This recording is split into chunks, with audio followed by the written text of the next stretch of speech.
And there we go. We're live on YouTube.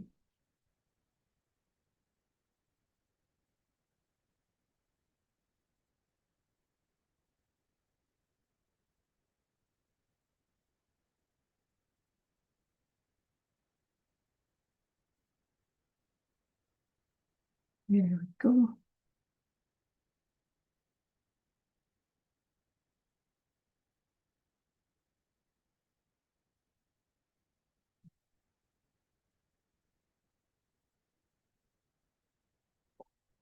We're just waiting for Myron to jump on, and then we're going to continue this tea time, and we're going to have some fun with all of you guys today.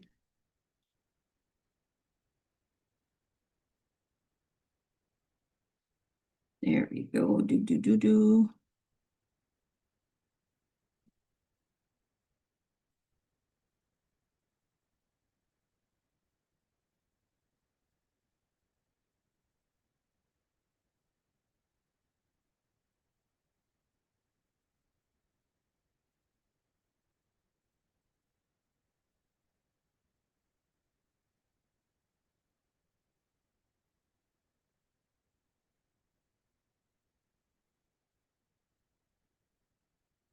Just going to take a few seconds to wait for Myron to jump on, and then we're going to get started and we're going to continue.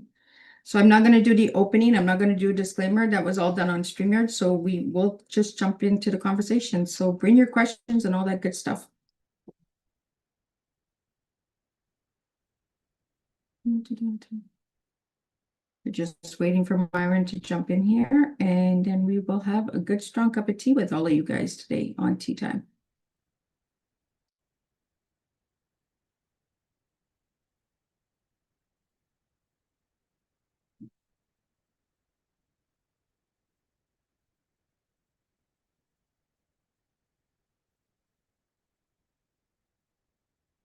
We're just going to wait and see what's going on here.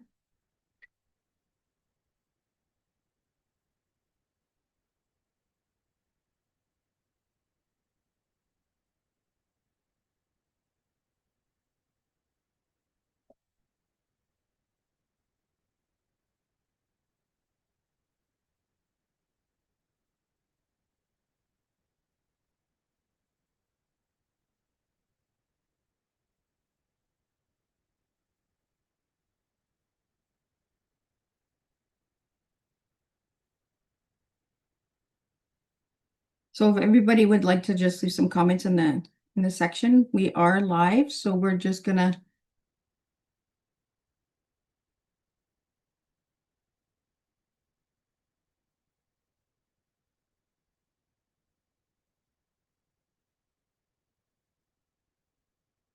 there we go.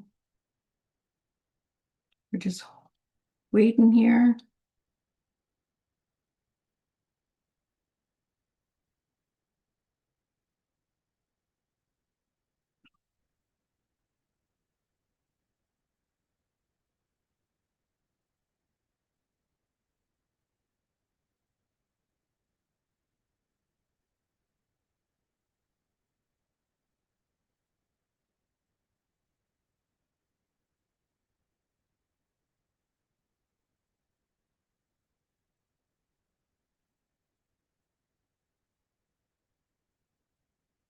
There we go.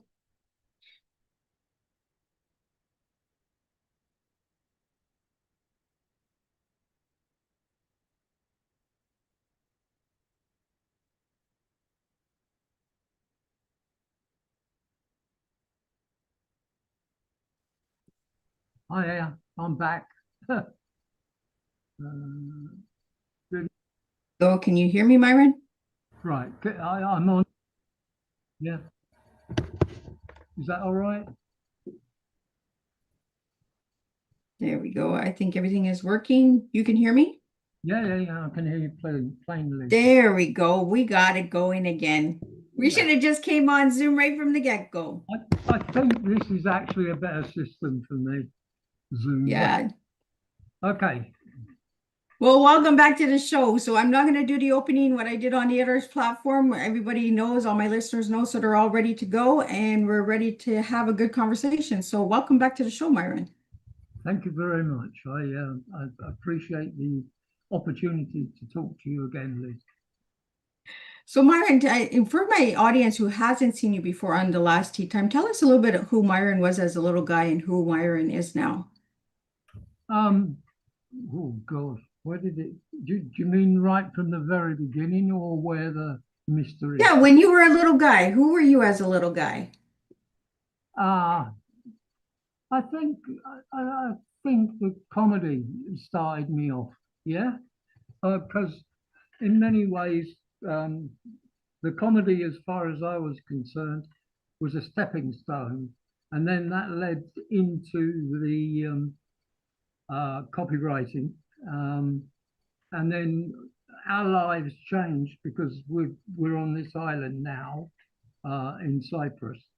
So that, in many ways, was the catalyst for a life-changing event. You know, I mean, in between all that, I did things like, well, first of all, I was in the travel industry for 30 years. So, you know, from that perspective, I was writing brochures. I was doing things like that creatively.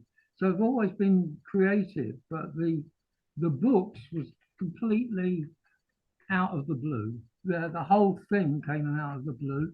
Um, Oh, I had never written a book before, and that particular um, I don't know, I suppose epiphany moment came when we went to Aphrodite's Rock. Now, I mean, I've told the story so many bloody times that I'm sure people get bored with it, but basically that was the start of the whole creative writing books and things. Now I've actually practiced more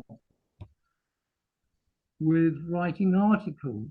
So writing articles, I get from the publisher and from the publicity guy um, subjects, and it's taught me a bit about how I can implement those subjects into normal writing. So from that perspective, it's helped me, you know. But my books are fantasy, fiction, facts. So I think that if I put them all together, I mean, it all came about simply because of um, the discovery I made when I went to Aphrodite's Rock, um, and the actual, if you like, legends that sprung up from Aphrodite's Rock, where there are, you know, tourists and all those kind of people who come into Aphrodite's Rock. But I'll be honest with you, there's not much there. There are three rocks, and one is a big rock, and there are two smaller rocks.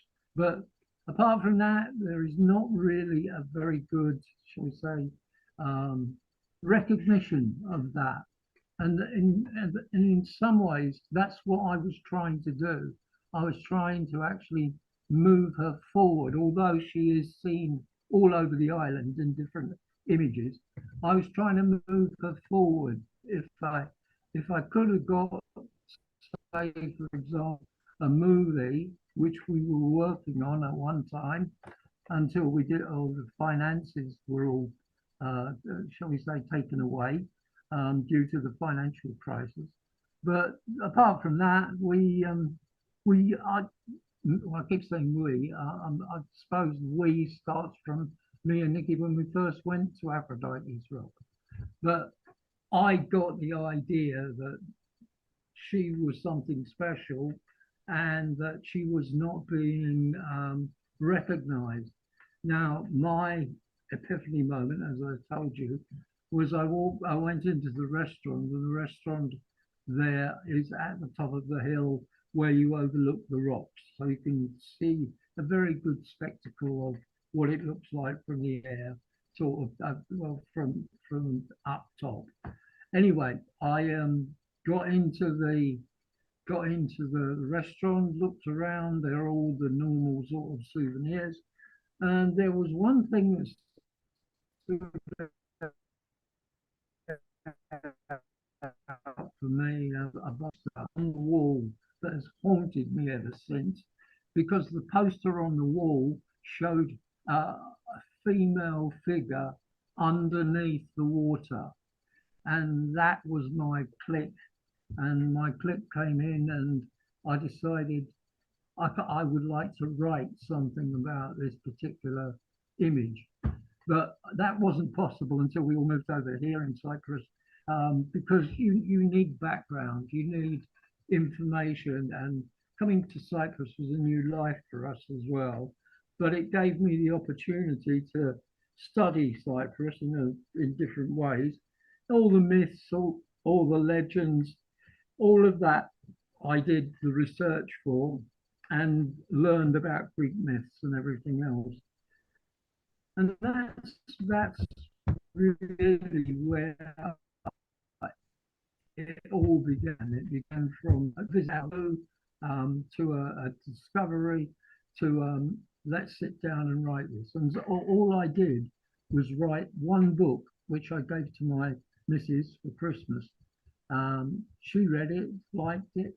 Other people picked it up and read it and said, "Why don't you go and get it published?"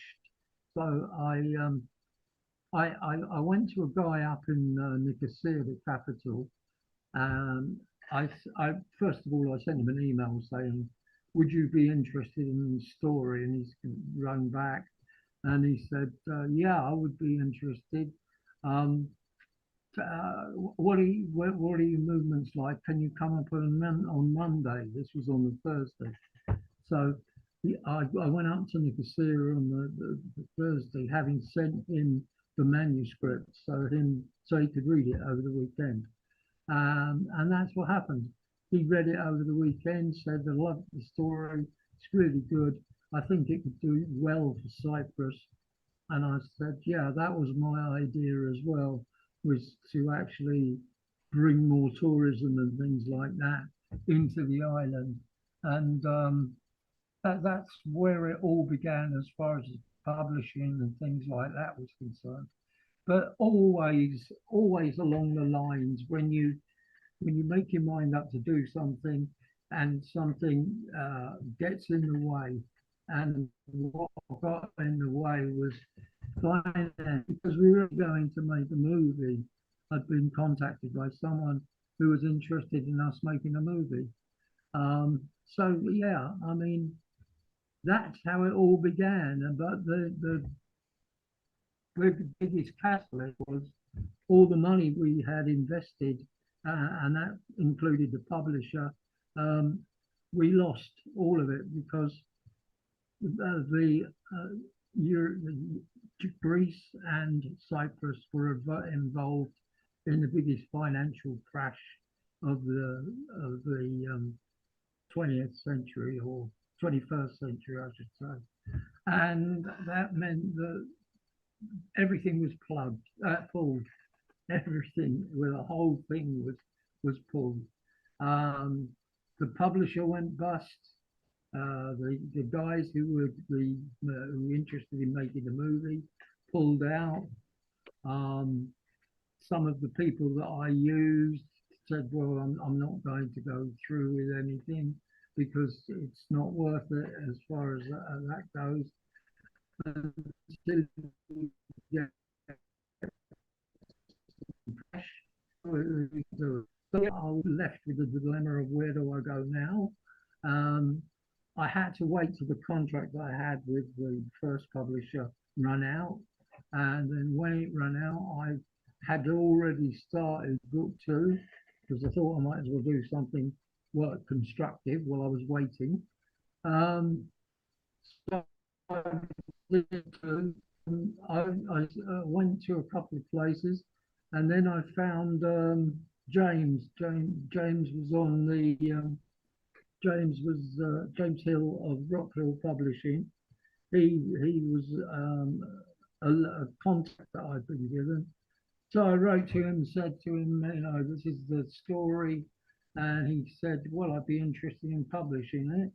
So he basically then took on the mantle of publisher and marketeer as well. And that's where we started. James, he was publishing it. The only problem is, Liz, that I live on an island in Cyprus. He lives in America. Now, the postage between America and Cyprus is cruel. That's the only word I can use.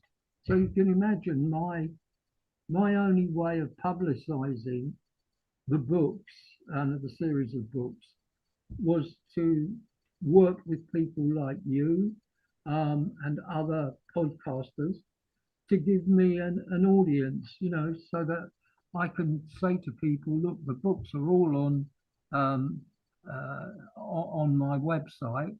And if you go to my website, myronedwards.books.com, you'll see all the different locations where you can buy the books. And there's no greater feeling of satisfaction than when somebody buys your book. It's really good. And as a writer, which I suppose I am now, having published 3 books, it means that somebody appreciates your efforts. Absolutely. If for example, you get I have on my website a place where people can leave comments. I've got about 1,000 comments so far, and it's like a little guest book. So they can go to the thing, they can see all the different things. They can also see a YouTube video about the image that I saw. Well, very similar to the image that I saw. And, they can participate in the website as well. And then if they want to, they can go to various places, various bookstores, various online locations, and they can buy a book, either like an ebook, or they can buy a paperback, or those who are mega rich can buy a hardback, from that perspective. But you're like me, you're a writer. You need somebody to recognize you. You need somebody who is in your court, so to speak, who will, take you further. But of course, it depends on what the writer wants as well. If the writer thinks that he, is going to become rich and famous overnight, forget it. It's not going to happen unless. And we talked about this the last time you were on the show, right? Oh, it's true. If you're with the big 5, then they do all the marketing, they do all the advertising. They're the ones that have got the basic money and finances to be able to promote you, because you need promotion. And sometimes books appear on television, sometimes they're on radio because people pick them out as book of the week. It's all about marketing. If you have to do your own marketing, when are you going to do your own marketing? If you go to work Monday to Friday, that only leaves you Saturday and Sunday. It's all right. So you want to give up family life on a Saturday and Sunday, do your own marketing. That side of it, that is very difficult. You've also, when you start this process, you've really got to appreciate that it's likely that the book that you write is probably never going to make it onto a shelf, from that perspective. And it's also likely that you might give up halfway. You've got to really be determined, and you've really got to understand that what you're doing is going to be a sacrifice, because your family, everybody around you, is your mates and things like that. You're going to have to give time to your project before you realize. And when you do realize, I'm sacrificed 6 months, 9 months, or a year even to do this. And what's my reward at the end of it? Well, we got some questions that are coming into the studio for you, Myron. So I'd like to get the first one out. The first one's from Russ, and it is, Myron, what first made you become so fascinated with mythology and ancient history? So that side of it, well, when I saw the mythology side of it, it was basically because of Aphrodite. Aphrodite leads into all the Greek myths. So I started reading about Greek myths and things like that because in many ways you've got to research your subject. And if you research your subject, you get sometimes that kick, which gives you the inspiration to use whatever you find in research to bring that into the book. And, you know, when I first came to Cyprus, I knew nothing about anything in that respect. But I did, know about, as I started to read the book, I realized that it's all the culture as well. So there's the food, there's the drink, everything like that to build up into the story, you know. And when you get that going, your characters develop because they become, like, I suppose human is the only way that I can best describe it. But also, there's all the landscapes and that. I mean, Cyprus is very fortunate. I mean, at the moment we're sweating like pigs, but from that perspective, it's very fortunate because it has a climate that almost 330 days of the year it's sunshine. But even in winter, when it's snowing up in the mountains, people could go skiing in the mountains, and in the afternoon they can come down and go water skiing. It's got that sort of volatility that it can benefit you in lots of different ways. And the climate is very good.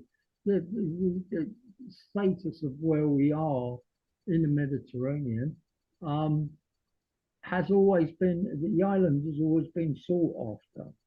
So the legends of like Romans coming here, French coming here, the British coming here, the Turks coming here, all of that adds to the mythology of the island as well. And don't they haven't lost that ancient spirit, if you like. They still they still appreciate the gods and all the various things because you can see it in the museums, you can see it in the temples that are here. Um, I mean, they have a thing called the Tomb of the Kings. Now, the Tomb of the Kings is basically all the kings in Cyprus over the hundreds and hundreds of years are all buried there. Oh, yeah, supposedly buried there, but they're all open tombs, tombs that you can walk around, that sort of thing.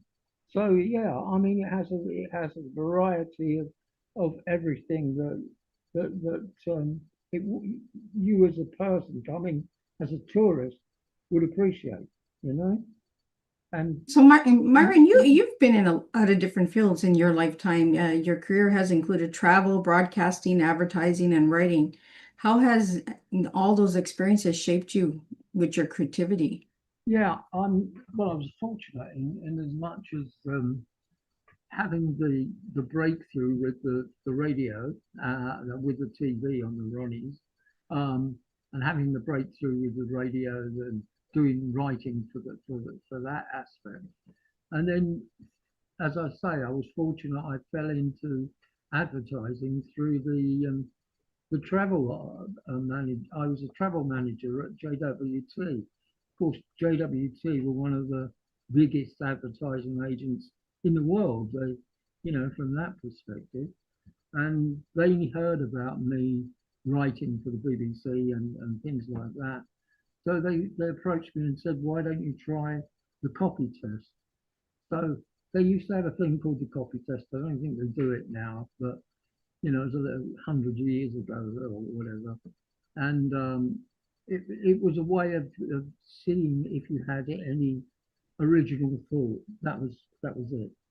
So I passed the copy test, first time anyone had in 3 years, and I was shifted upstairs to the creative department. And within 10 days, I'd written my first commercial, first TV commercial. Now, the problem that ensued from there was Thompson's is recognized as a TV advertiser, right? They do radio, they do posters and everything else, or they do press, etc. But they're recognized as a TV advertiser. Now, unfortunately, I joined at the worst time in their history because all commercials that were being done by JWT, the ITV people decided to go on strike. Now they went on, this is the first time in their history they went on strike. So I can tell you that I'm bloody unlucky, you know. So they went on strike. The whole TV department had nothing, no way to produce commercials. So you can imagine how much money they lost. And that was the turning point for them. It was for me as well. I lasted about a year, and then they said, oh, we can't keep you on. We were releasing about 12 copywriters anyway. But you know, any other time this wouldn't be happening. It's just happened because of the fact that, you know, we're losing money, and I don't blame them at all. But I walked out of there, and basically I went down the street, and there was a travel agency, and I gave them my CV, and they said, well, when could you start? And I said, where? He said, there's a merchant bank in the city that wants a travel manager. So I said, okay, that sounds like a good idea. So I joined Credit Suisse First Boston, which was a major merchant bank. And I was the manager there for about 3 years. And then again, I got a bit ambitious and I wanted to go somewhere else. Because, you know, I mean, it's like my dad had a job for all his life. He didn't change, you know. But in the 80s, people were swapping jobs right, left, and centre. Probably as they do today, but to a certain extent, that period was very good because you then got into a what they called the something 80s. It was to do with all the money that they earned in that period was significant. You know, I mean, you find people on 6 or 7 zero salaries, you know, from that perspective. And I was fortunate enough to find a job working in Chinatown. I became the manager of a travel agency in Chinatown, and I loved it. It was really good. But along came the tube walking idea.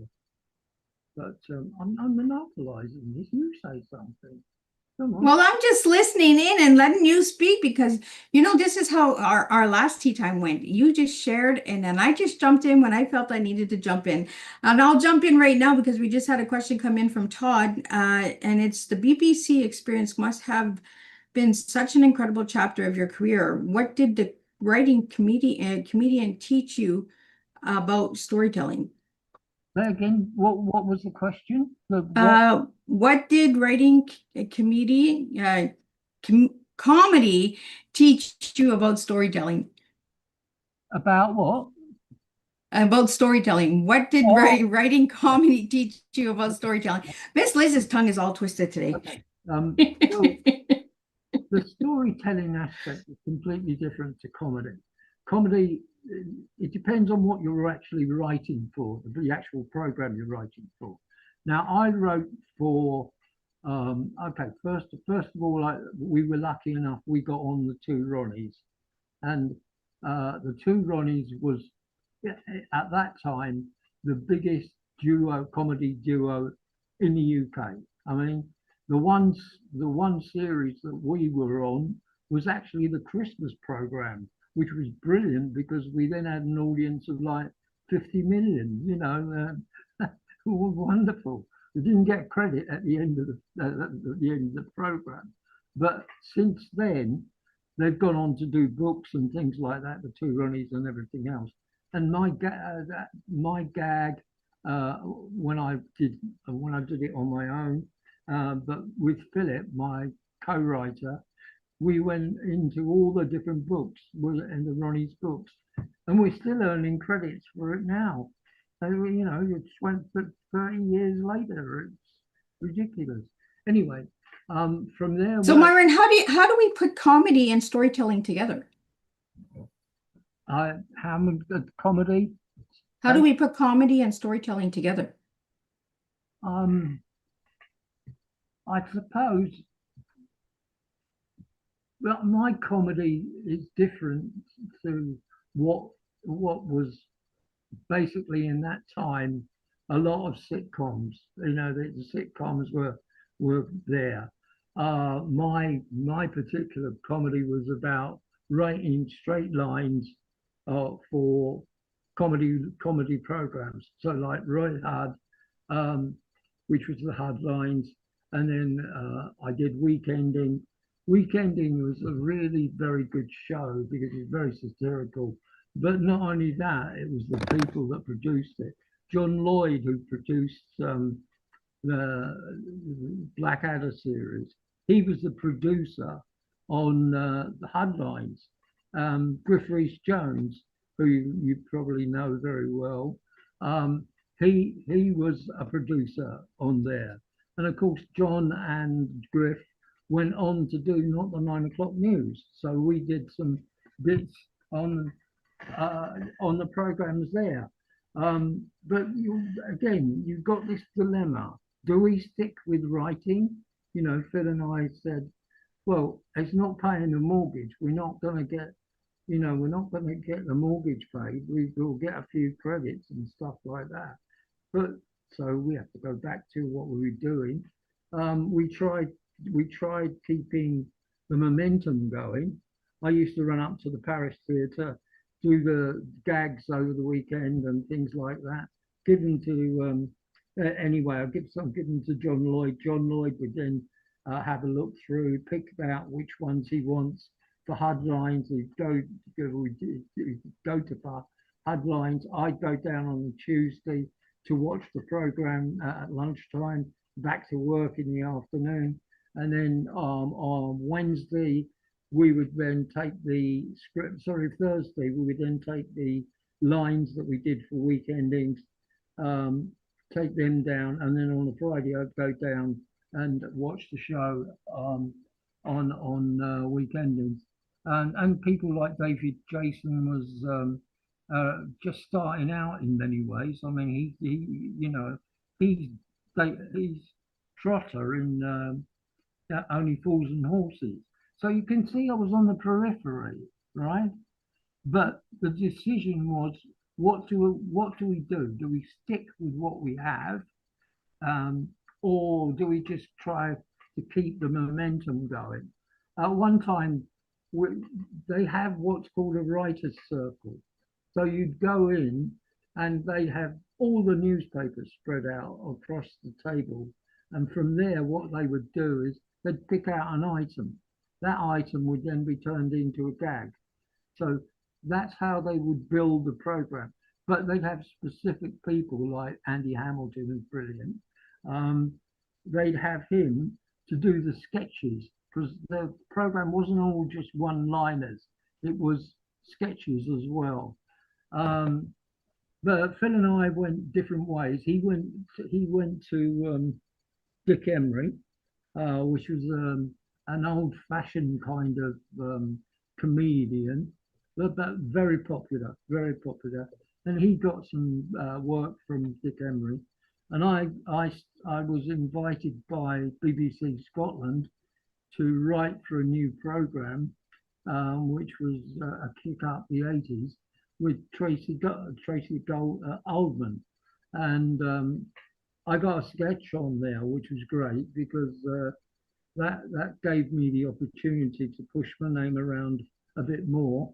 And that's what you need. You need a break, but then you need the momentum to keep going. And that break needs to be turned into something that you actually can. How should I put it? That you can actually profit from. All right. Um, we used to get paid whatever it was for a line or whatever, or 2 lines or a sketch or whatever. But the guys who were official BBC writers, they didn't have that worry, you know. So yeah, I mean, as far as the comedy goes, it's all changed. Everything has changed now. The stand-ups are becoming more and more, um, how shall I put it, controversial. Yeah. Whereas the stand-ups that I grew up with, they wouldn't be crude. They were clever, but they wouldn't be crude.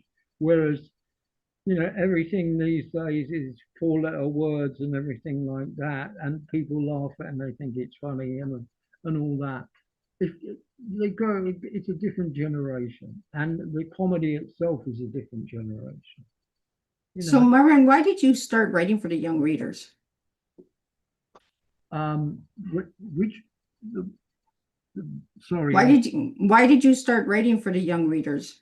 Did you feel that they were missing out on the history or the storytelling? Like, why did you feel to hit do, that genre? do you think that the subject matter that I chose is for young readers? I would say the subject matter itself, because of what the story is about, is not aimed at young readers. I think if you look at it, I think it's probably 15, 16-year-olds if you're talking about young readers. But in the majority of cases, it's about somebody who is interested in mythology, somebody who is interested in learning about the countries, the country itself, the culture, the history behind everything, how everything has developed in terms of how they have not appreciated what they have, and that I read about in a article in the Observer years ago, and people saying that Aphrodite's rock uh, hasn't hasn't been given, although it's a world thing of tourist attraction, hasn't been given the, how shall I put it, the original idea of Aphrodite's rock hasn't been given the appreciation that it could bring as a tourist attraction. People go there, they sit at the rock and they go swimming and things like that. But at the end of the day, they do not have a really good um, restaurant, or it's just a cafe, um, which is a real pity, because they have really a tourist magnet, a real tourist magnet. And if they were to adapt and adopt some of the ideas that other people have put forward, and also, look at it from a perspective of it's an investment, because it needs an upgrade. And in the 25 years or whatever I've lived here, nothing has changed. There's So no. Myron, we have another question that just came in from from Nick, and it is, was there a specific moment during that visit when you knew that story had to be told, like becomes a story? When does it become a story? That's a very good question. Um, well, in the first instance, if we're talking about Mistress of the Rock, um, in that instance, the story, I write in pictures, Liz. You do from that perspective. Yeah. I can't just write words. I have to write in pictures. So each one is like a vignette. And once you see that, you can write the story. So in the first instance, I had a beginning, a middle, and an end. Now the beginning starts really on Highway 80. That is the beginning of the story, because that is how Aphrodite comes about in the first instance. Then there's this developing relationship and a crossover between his own family. I'm talking about Richard Cole now, the hero, so to speak. Um, there's a crossover between his own family and his new, shall I say, attraction to the Aphrodite legend, and how it compels him to make a decision whether it's him or her or his wife. You know, that's in a nutshell, that's what the story is about. But it's more complex than that, because it involves the Greek legends of the past, and it involves how Aphrodite controls the narrative. That's from that perspective. So Myron, are you working on any other books, or are just the 3 books that I've got? Could you? Sorry, I'm getting deafer and deafer. You don't have your hearing aids, and I do. Yeah, I've got them on, but I can't turn them up anymore. Turn them up anymore, they'll blow. Yeah, you'll get like the high wind in them. So, Myron, out of the Right. 3 books, you've written 3 books that I've gotten. So, do you have any plans of writing any other books? Yeah, I lost you now. Oh, am I back? Did you? Me and Uh, Greece, we just don't get along, I guess.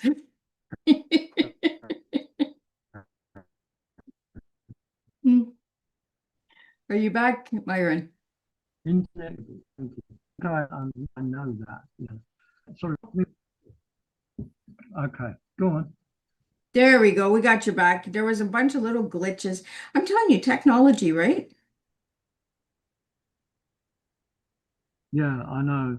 Uh, I have I have dreadful dreams about technology. I mean, I've got grandchildren now. My daughter, granddaughter is 3. No, I think she's now 4. Yeah, she's 4. And my grandson, he's just turned 1. So, but I've talked about this with my wife, and basically, what are those kids going to grow up to? I'll tell you a story. I'm not going to mention the school's name, but there's a school which is a very posh school that is not very far away from here. And the kids in the class use not laptops, they use notepads, the writing pads. None of them can write with a pen. They Wow. can type. That's all. They can't write with a pen. They can't do, joined up writing as we used to call it. You know, that's disgraceful. How are So these, what do we call that? If they're not writing with pens, what do we call that? Tapping? I've, I've, I've absolutely no idea. I mean, thinking about it, I mean, I think, the computer age has come so quickly, from that perspective, that it's completely, I know, changed everybody. Everywhere Yeah. you look, everybody's got a mobile phone. Grannies going down the road on their, pushing a bike up. Oh, hello. Can you just give me directions to Asda's, please? Thank you. It's crazy. It Yeah, is scary, isn't it? it bloody is scary. Yeah, it is. Because Absolutely. I feel that I was fortunate in growing up. I had a reasonable education, not over the top, but yeah, I mean, the joy of writing, okay, I'm not necessarily talking about a pen and paper, but the joy of writing. Yeah. Because sometimes when you write down an idea or whatever, you type it. You have to type it anyway, from that perspective. But you're not using some fangy, like what's it called? The one where they correct all your, whatever you've written, and then somebody else comes along and AI does it. Oh, I'm going to rewrite that for you, thinking, oh, bloody well, I'm not going to. It's crazy. It's really, really crazy. But that to me is not an original thought. If you've got somebody, it's like they were having a discussion on the marketing company. Is AI going to be useful to you? No, because it doesn't give you an original thought. There's no original thought behind it. You know, you might, okay, you could write a book, sure, but it hasn't got that guts in the way that it's come about, that it's come about. You've given your time, you've given your passion, if you like, to write this story because it's inside you. That doesn't happen with a bloody computer. So, Myron, we have a question here from Gerald, and it's did your years writing for programs like the Two Roonies change the way you approach dialogue and characters? Oh, it's a good question. As I said before, comedy sketch writing is not the same as characters unless you're writing, shall we say, a um, comedy series. If you're writing a comedy series, then you can attach yourself to the characters. But if you're doing just one-liners and things like that, really, there's no characters involved. The Ronnies were brilliant, but they were brilliant because their characters evolved into their sketches. And, from that perspective, yes, I can see how it works. Like if you take Blackadder, for example, Blackadder works because of the characters themselves. It's not just one character as Blackadder; it's all the other periphery characters. They make they make the show how it is. So from that perspective, if you're writing a particular theory theme, either you decide that the theme that you're going to write is a short story, a long story, or a book, or whatever, and you build the characters in that particular way. Because if you're writing a book, right, it's different to writing a screenplay because you don't have the time and the you don't have the time because the director wants you to do certain things within a certain time limit. If, for example, you're making a film, rarely now would you see a film that goes over 2 hours. In that 2 hours, it's all about the action because that's the way that the director wants it. You won't get necessarily depends on what movie it is, but you won't get long soliloquies or whatever in a movie. It's all about the action, and the action is what determines the overall presentation of the theme that you've actually chosen. In the case of a book, you can basically take it from somebody who was born to somebody who ends up dying because you've got all that time within the book to tell the story. See what I mean? So, Myron, over the years, with all the different types of writing that you've done, like screenwriting, commercial writing, and writing in a book, which one was the hardest for you? Good question. screenwriting, as far as I was concerned, when I wrote Mistress of the Rock, I wrote the screenplay before I wrote the actual first book, which I gave to Nikki. Um, so that was very good for me because it gave me practice, and then I mean, I've suggested this to other people as well. If you write the screenplay and you then develop that into the book or into a book, you've got two products that you can sell. Yeah. Yeah. And if you take the other way around, just write the book and then hope that somebody will come along and like the screenplay, because that's the normal way of doing things. But in my case, when I wrote the screenplay, when it came to writing the book, all I needed to do was take the major action from the screenplay and pad it, from that point of view.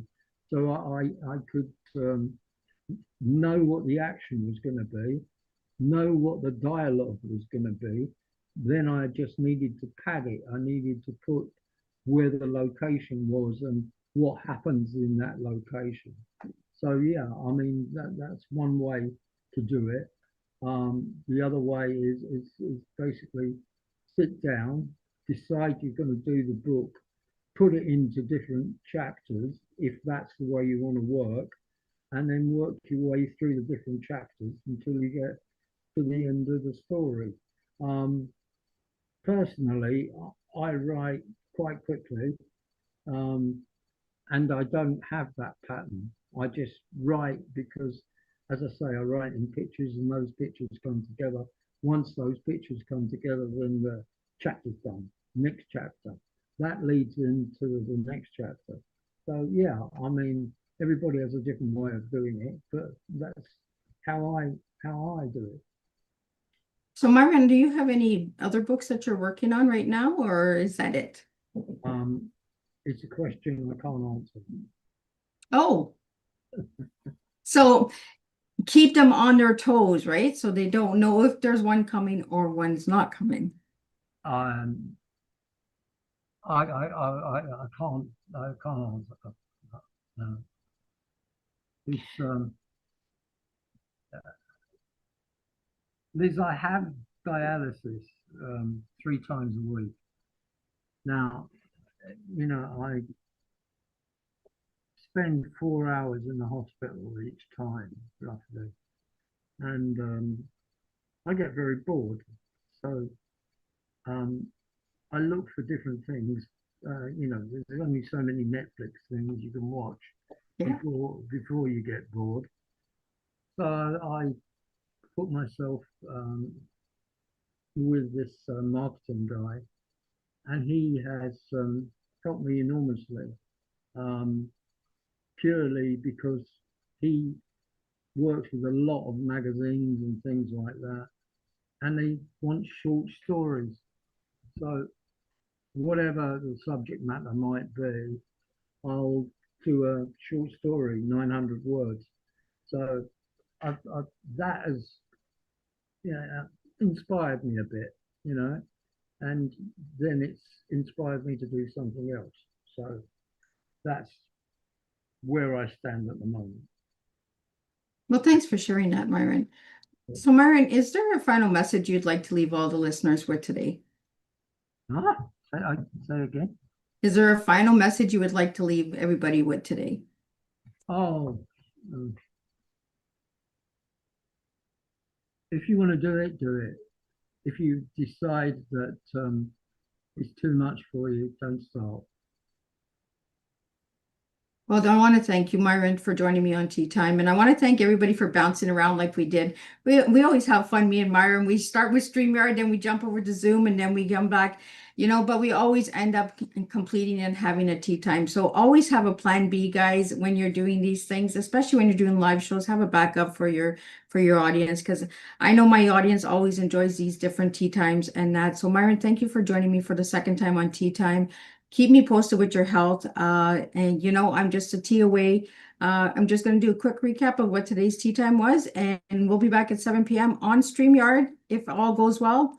with returning guests as well, with Dr. Catherine Hayes. She'll be joining us at 7 p.m. So thank you again, Myron, for joining me. Thank you to the audience. What a fascinating return to the tea time table we have shared today. Myron, thank you for coming back and continuing the conversation with your creativity, wit, imagination, and remarkable range of experiences. Today reminded us that a storyteller's journey is never really finished.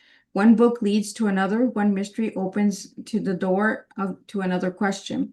One piece of history becomes the seed of a completely different adventure.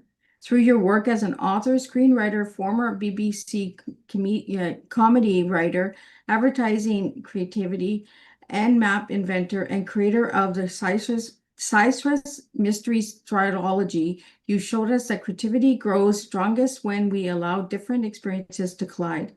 History meets mythology, comedy meets suspense, research meets imagination, and a map becomes a story. A legend becomes a mystery. An old ideal can suddenly find completely new life.